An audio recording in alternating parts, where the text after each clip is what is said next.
Laura Loomer broke the story that the attacker in Boulder's entire family is now going to be booted out of the country. Bye. So she wrote, DHS has exclusively confirmed to me that Muslim Brotherhood terrorist Mohammed Soliman's wife and his 5 kids have officially been taken into ICE custody and they are being processed. DHS tells me they became aware of his children following my, Laura Loomer's, exclusive reporting, including the fact that his daughter just graduated from Thomas McLaren State Charter School in Colorado and was set to attend college in Colorado. Unbelievable. And so not today.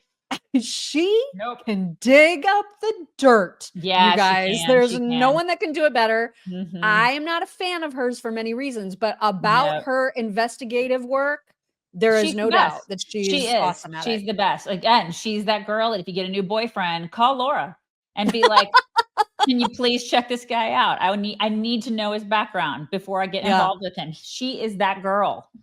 She will hook you up with all of the information. Totally. I'm glad they're all getting booted. Good. Because he was like, I'm going to wait and be a complete terrorist asshat until my daughter finishes high school. Okay. Right? What's she going to do with that? Bye. Bye. Yeah. Go back. Enjoy your life in Kuwait. They're actually going back to Kuwait. They're going to Kuwait. Okay. Even though they're originally from Egypt, I think that I think they were most recently from Kuwait. And it just reminded me of what we read from Marco Rubio yesterday, I think it was, because he said, in light of yesterday's horrific attack, all terrorists, their family members, and terrorist sympathizers here on a visa should know that under the Trump administration, we will find you, revoke your visa, and deport you. And they are making good on that promise. And Democrats, I'm sure, are really upset about this. Oh my God, but they're families. They're like victims, you guys. Right? Oh, they're just a Colorado family. Right. Right. They got their Kohl's clothes on. Oh my God, we're just a Colorado family. Look at us. We're just whatever. Bye. Yeah, I do not care about this family at all. I'm sorry if I'm supposed to. I don't. I could not care any less. I'm not sorry. Not sorry. We told you the other day about how so many media outlets got a story wrong because they immediately were like, oh, Hamas, this is according to Hamas, Israel opened fire on innocent Palestinians and shot a bunch of people. We'll run with that before doing any checking on it whatsoever. They should have checked with Laura Loomer. Yeah. Right.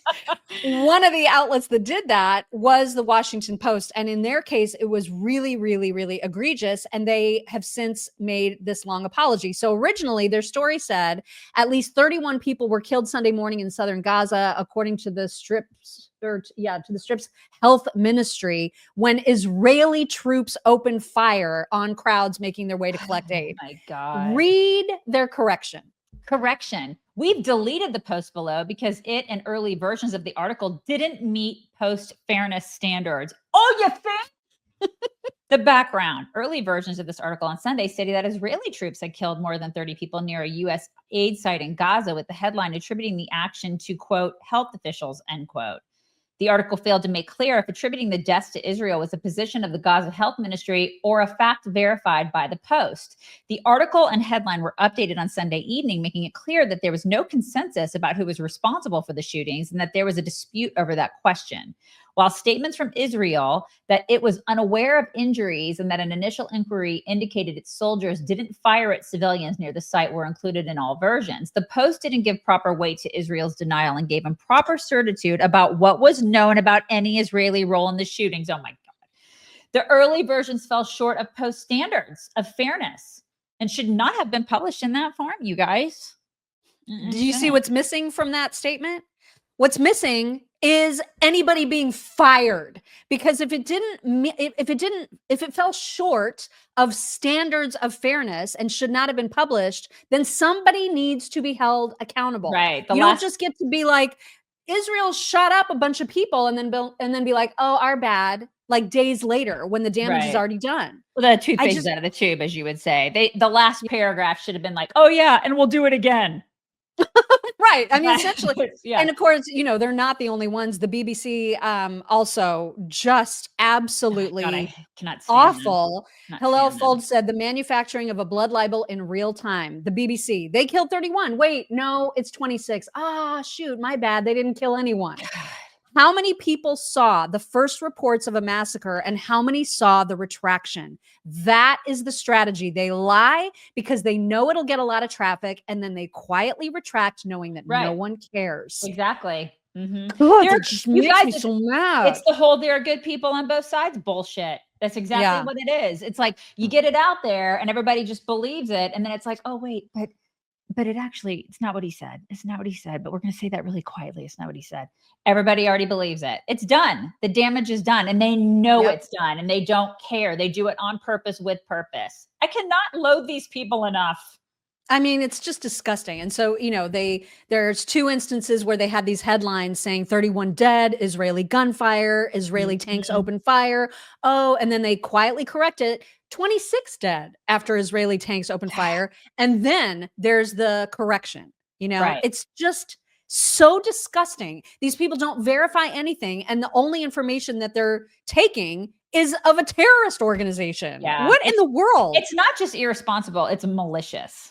Yeah, it absolutely is.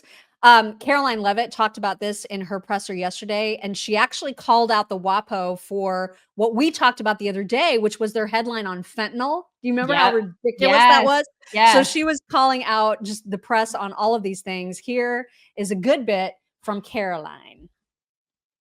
Unlike the BBC, who had multiple headlines. They wrote, Israeli tank kills 26, Israeli tank kills 21, Israeli gunfire kills 31, Red Cross says 21 people were killed in an aid incident, and then, oh wait, they had to correct and take down their entire story, saying we reviewed the footage and couldn't find any evidence of anything. Oh, okay, so we're going to look into reports before we confirm them from this podium or before we take action, and I suggest that journalists who actually care about truth do the same to reduce the amount of misinformation that's going around the globe on this front.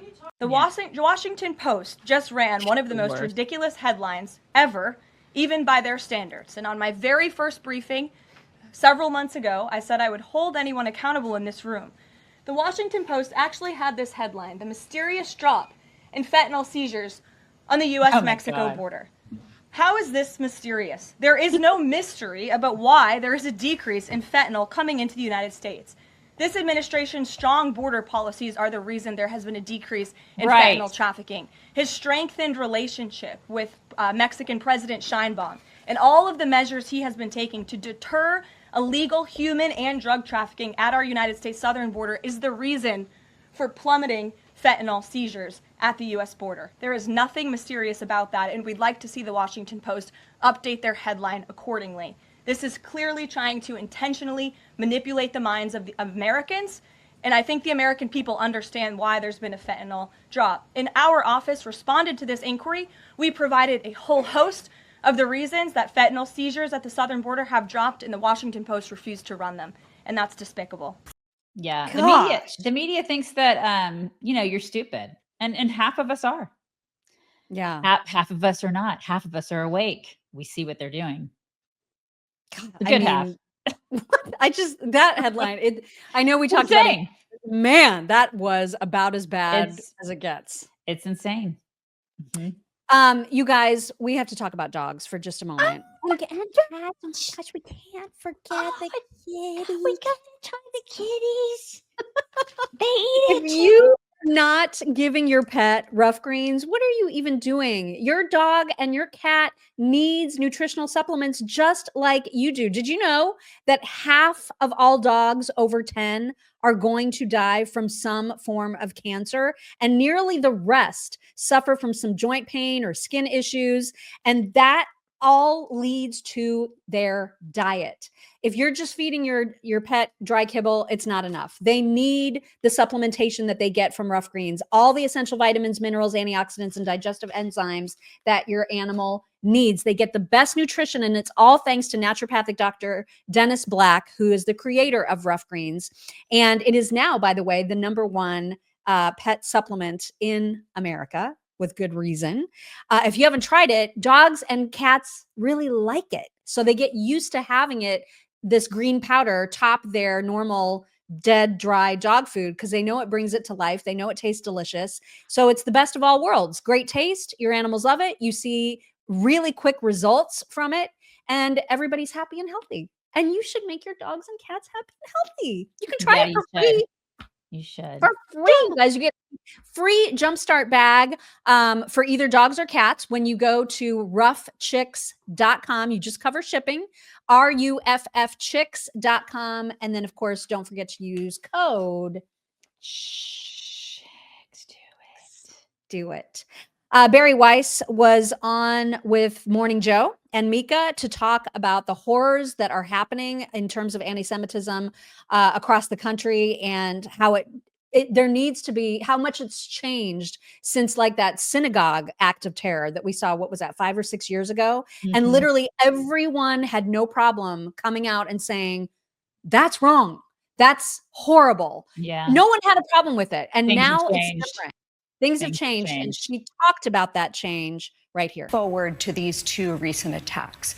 The perpetrator in the case of the DC rampage, the murder of Yaron Lashinsky and Sarah Milgram, two names that should be known to everyone in this country, but you will see no celebrities making videos making sure that we know and say their names. He was extraordinarily articulate. He was evil when you read his manifesto, but it was an incredibly coherent, if not morally upside down worldview. So that's the first thing. He was radicalized by a movement that has created a permission structure for violence and the hunting of publicly recognized Jews in this country. The second thing is the unbelievable silence of the surrounding culture, and if not silence, open glorification on the part of some leftist groups that are celebrating this attack. Since October 7th, the open anti-Semitism in this country has become more profound, not less. And I think it's profoundly unfortunate that people do not understand the history and do not understand that what begins with Jews does not end with Jews. Well, I mean, you have to understand history, and that means you have to have a good education system, and we don't have that. So there's a lot of that missing. I wonder if that was like inconvenient for Mika and Joe to hear that a lot of this is coming. Uncomfortable. They looked very uncomfortable with that whole situation there. Yeah. And she's right about celebrities not saying anything. And there are a lot of Jewish celebrities who aren't just not saying anything, but they're still Democrat, which blows me away. I know. Well, I won't ever understand that. I just won't. I will not ever get it. You're about to see a video. So you know how Israel has the Iron Dome, and how Trump is now talking about building the Golden Dome.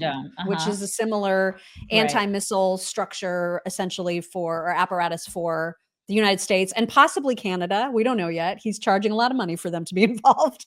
But regardless, it has worked beautifully for years, intercepting missiles that constantly are being shot at Israel. So the video that you're about to see comes from Iranian press. Therefore, I have no idea how much faith you can actually have in it, if it is true what you're about to hear. But this is essentially about Yemen coming up with a missile that is anti-missile. In other words, it makes the attempt of intercepting a missile even more dangerous than the missile itself. And if this is true, this is awful. Like this could be what leads Israel to use nuclear weapons, because they would have no other defense. And of course, then once the nukes come out, I mean, we're all done. We're cooked if that happens. Yeah. And so again, take this information with a grain of salt because of the source, but this is terrifying. The Yemeni armed forces are rewriting the rules of modern warfare. Their latest announcement, a 4-chamber fragmentation warhead that activates upon interception, scattering explosive fragments across multiple locations. A weapon designed not just to reach its destination, but to punish those who try to stop it. Israel and its allies should take this threat of our new fragmented warhead very seriously. It's a warhead with 4 chambers that Israelis may find above their heads very soon. The message is chilling and precise. Unlike conventional warheads that are rendered harmless when intercepted, this new Yemeni design turns interception into a secondary strike, a strategic twist meant to render missile defense systems not only ineffective, but dangerous to those who rely on them. In effect, Yemen has made missile defense itself a liability, a risky act that might rain down destruction on one's own soil. We are now addressing the world from a position of power. We have a missile that no other nation in the world possesses. We have a missile that if intercepted becomes more lethal and will lead to explosions across the occupying entity.